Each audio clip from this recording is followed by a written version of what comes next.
Today, we're uncovering the silent enemy of many healers and holistic practitioners, self-doubt. It's that whispering voice you hear in your mind, questioning your ability to impact and make a difference. This self-doubt casts a dark shadow over you and your healing light. What if I told you that this doubt also creates a barrier between you and the profound healing you're truly capable of? Join me as I explore the hidden crevices in the mind of a self-doubting healer and confront those insecurities to free your limitless healer from within. Stay tuned to embark on this transformative journey together. Welcome to Physics-Powered Healing, where we bridge the gap between science and spirituality, transforming skepticism into belief. If you've ever felt misunderstood or undervalued for your healing gifts, this is the place for you. Unlike most healing podcasts out there, we believe integrating quantum physics with energy healing is essential to achieving profound and long-lasting transformation in your healing practice. Join me, Dr. Anastasia Chopelas, a physicist turned energy healer, to explore the scientific underpinnings of energy healing and make the mystical measurable. Welcome back. Please share this podcast with someone you know after you enjoy this episode. Today, I cover a common yet potent barrier in our healing efforts: self-doubt or self-sabotage. Even now, after all these years of success, when I sit quietly pondering the concept of healing others, a huge wave of doubt might crash over me. Am I doing something even real? Am I really capable of transforming someone just by reaching my energetic hands into the quantum field and make a few adjustments? Seems impossible sometimes. Remember, my worldview is colored by the fact that I spent over 4 decades as a physicist in the lab, as a researcher, and in front of students as a professor. I clearly remember my first significant healing. It wasn't like one of those that if I failed, the person would continue to have a headache or need to take blood pressure medication. Those are certainly not fatal. This particular case was a matter of life and death. The doctors had given up on him, saying he wouldn't live out the week with the traumatic brain injury he had just suffered. My mom asked me to help this man in his 50s, the son of one of her closest friends. I started getting nervous right as soon as she asked. Imagine the enormity of having someone's life in your hands. I asked myself, who do I think I am to take this on? This was a time in my life when the whispers of doubt nearly drowned out my confidence in healing. As I looked at this comatose man I had known since he was a child, immobilized in his bed so his broken bones could heal, I was really overwhelmed. He was also hooked up to monitors with dials and lights, some of which were ringing an alarm. But then I took a deep breath and focused on him. Then I heard a different voice in my head that felt outside myself.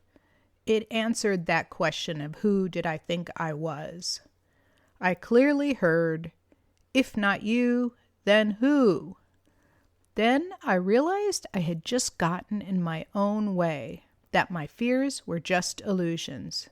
Stay with me as I deconstruct why they came up for me and often for many other healers. Have you ever had those self-doubting thoughts? It's quite common. First, let's consider what they do to you and your healing skills, then where they come from, and last, what you can do to overcome them. Self-doubt is not only low energy, it's self-fulfilling. It's a curse that you put upon yourself. But the self-doubt is a lie. It's just like saying, I can't afford that, or my back is killing me. These are surely untruths, and they lower your energy. As your frequency or energy drops, your ability to move energy diminishes, meaning that your healing is less effective. I've discovered in working with so many healers, they are especially prone to self-doubt and imposter syndrome. Why? Not that many years ago, anyone who showed a remarkable intuition or healing skill was declared a witch, then tortured or burned to death, often publicly. Historically, it sent healers into hiding. We've inherited that energy. Far religious right people, even today, declare what we do as insidious, telling us that parts of our healing process are forbidden in the Bible, or worse, that it came from the devil. It might make you want to run and hide. Being empathic makes it that much more difficult because the blast of negative emotions coming your way. That's the why.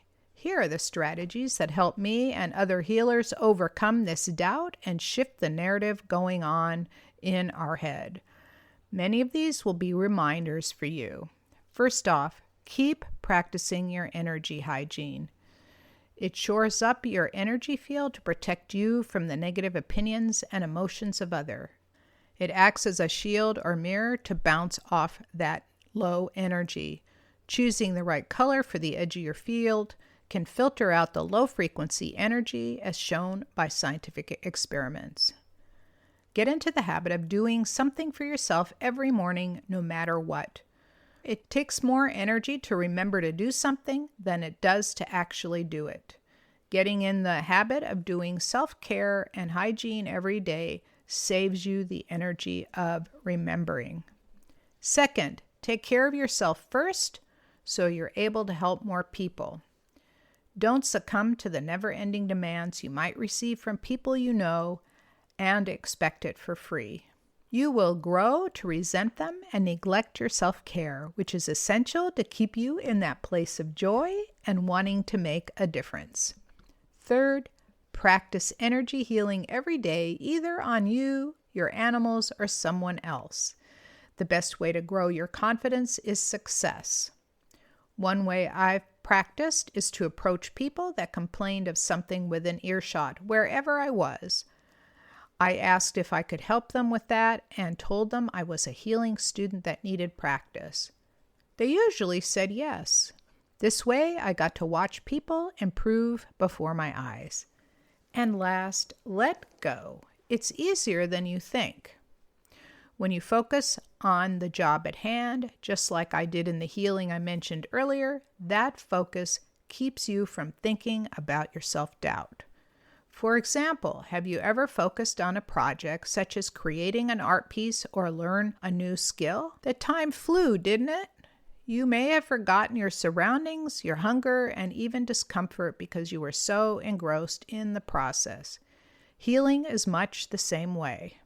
I also let go of expectations when I worked on the gentleman I mentioned earlier.